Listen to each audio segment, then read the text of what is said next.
Good morning, আমার morning কিচেনে সকলকে স্বাগত। আজকে আমি আরেকটি রেসিপি নিয়ে এসেছি, যেটা চটজলদি হবে এবং খেতেও সুস্বাদু। তো তার জন্য আমি কিছুটা ভেজিটেবল নিয়ে নিয়েছি, আগে থেকে কেটে রেখেছি এগুলো। এবার সেগুলো হলো আলু, ক্যাপসিকাম, গাজর আর একটু ব্রোকলি।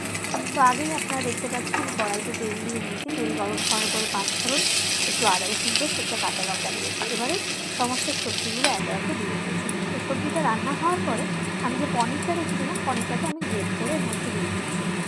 আর এরপরে আমি একটু আমার একটা মশলা করা আছে অ্যাকচুয়ালি, তো এই মশলাটা আমি আগে থেকে করে রাখি। সেই মশলাটা নিয়ে তার মধ্যে আপনার গরম মশলা আছে, আর একটু জিরে আছে, শুকনো লঙ্কা আছে, গোলমরিচ আছে।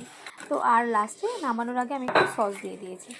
দেখুন তরকারিটা খুব সুন্দর হয়েছে, দেখতেও সুন্দর, এটা খেতেও সত্যিই ভালো হয়েছে। আমার বাচ্চা যখন স্কুল থেকে এসে আমি বলছি আজকে কেমন হয়েছে টিফিনটা, বলছে খুব ভালো, সবাই খুব পছন্দ করে খেয়েছে। সেটা শুনে না আমার ভীষণ ভালো লাগে, যে বাচ্চা যখন মন থেকে খায়, অন্য বাচ্চারাও যখন নিয়ে খেতেই থাকে, যে বাচ্চারা সবজি রুটি ধরুন খেতে চায় না।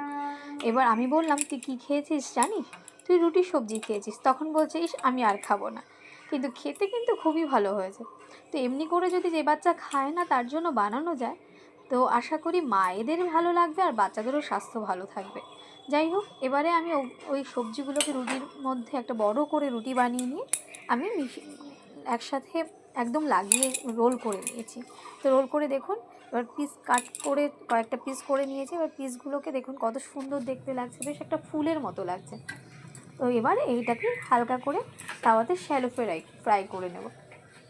ব্যাস, এবার আপনি দেখবেন যদি এটার সাথে সস দেন তো ভালো, সস দিয়ে খেতে ভালো লাগবে। আমার বাচ্চা শুধুই খেয়েছে, আমার যে ছোটো বাচ্চাটি আছে সে মানে সাধারণত খেতে চায় না।